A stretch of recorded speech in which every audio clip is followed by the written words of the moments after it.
Assalamualaikum warahmatullahi wabarakatuh. Alhamdulillah. Wassalatu wassalamu ala rasulillah. Sayyidina wa maulana Muhammad ibn Abdullah.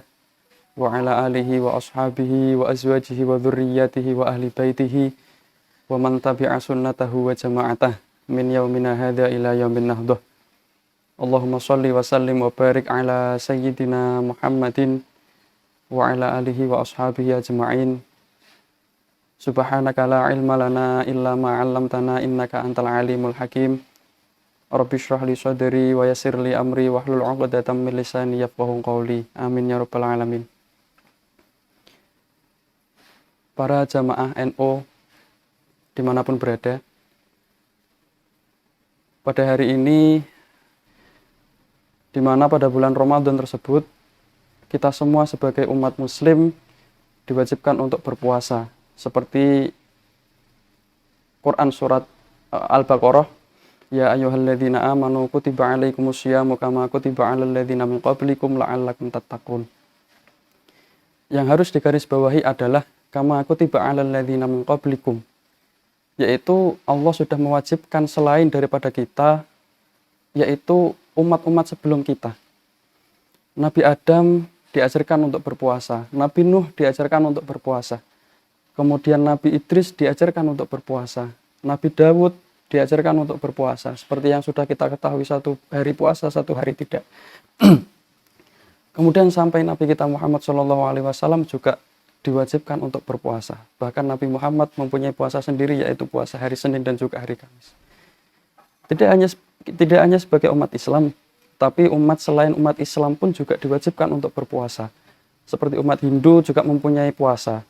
Umat Nasrani juga mempunyai puasa, umat Yahudi pun juga mempunyai puasa. Maka puasa ini bukan hanya milik orang Islam, namun sebelum kita atau sebelum umat Islam itu, puasa memang sudah diajarkan dari sejak dulu. Ma'asyiral muslimin wal muslimat rahimakumullah.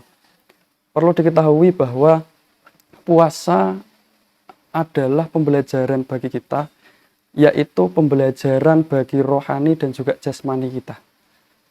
Di mana pembelajaran rohani, yaitu pembelajaran dalam diri kita sendiri atau roh kita, itu merupakan pembelajaran yang sangat berharga. Karena apa? Ketika dengan puasa, kita akan dikekang atau kita akan ditekan hawa nafsu kita. Kita akan dipres untuk menahan makan, untuk menahan hawa nafsu kita. Maka hasil dari puasa tersebut adalah terpressure-nya atau tertekannya hawa nafsu tersebut. Sehingga apa? Hawa nafsu yang sudah terpressure atau sudah tertekan tersebut akan mengakibatkan kepada individu tersebut mengenal lebih jauh kepada Tuhannya. Seperti nenek moyang kita, banyak sekali puasa yang sudah diajarkan, terutama pada umat di Jawa ini.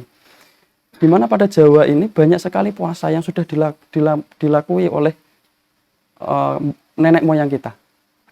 Banyak seperti puasa mutih, seperti puasa pati geni dan lain sebagainya. Namun tidak hanya sebatas itu, tidak hanya sebatas membatasi rohani kita untuk lebih mengenal kepada Allah Subhanahu wa taala.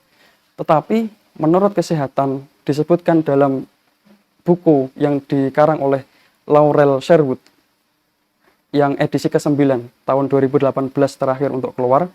Di halaman 779 itu disebutkan bahwa puasa memang disunahkan atau dianjurkan pada semua umat manusia, disunahkan untuk melakukan puasa. Mengapa? Karena sistem metabolisme tubuh ini ketika tidak dilakukan puasa, maka sistem metabolisme tubuh tersebut akan terus-menerus melakukan metabolisme, terus-menerus melakukan kerjanya. Namun ketika puasa, maka puasa tersebut akan sedikit mengurangi kerja dari metabolisme tubuh tersebut. Disebutkan juga bahwa ada suatu proses yang bernama glikogenesis, di mana makanan yang sudah masuk ke dalam tubuh itu akan dipecah menjadi glukosa. Ketika glukosa sudah diserap ke dalam darah, maka akan diedarkan ke sel-sel seluruh tubuh kita. Sisa dari distribusi glukosa tersebut itu akan dirubah menjadi glikogen dan akan disimpan pada hati dan juga otot.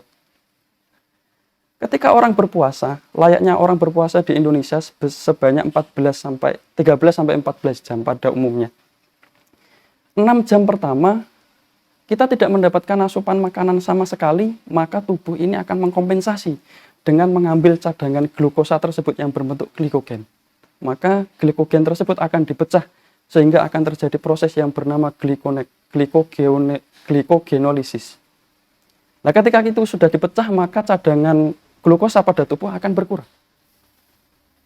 Ketika sudah berkurang, nanti setelah kemungkinan sekitar 6 sampai 8 jam glukosa sudah berkurang, maka cadangan makanan kedua yang dapat diambil adalah lemak. Jadi lemak nanti disimpan di dalam tubuh pada sel-sel lemak di seluruh tubuh kita itu dalam bentuk trigliserida. Nah, jika trigliserida tersebut diambil untuk melakukan proses metabolisme lagi karena cadangan makannya sudah habis, maka itu akan mengurangi kadar sel lemak pada tubuh kita. Itu menurut Laurel Sherwood pada bukunya yang edisi terbaru, edisi ke-9 tahun 2018. Maka dari itu dapat kita simpulkan bahwa puasa di sini tidak hanya menguji rohani kita, tidak hanya menekan hawa nafsu kita, tetapi metabolisme tubuh yang mengatur itu semua juga dikekang dan diatur sehingga apa?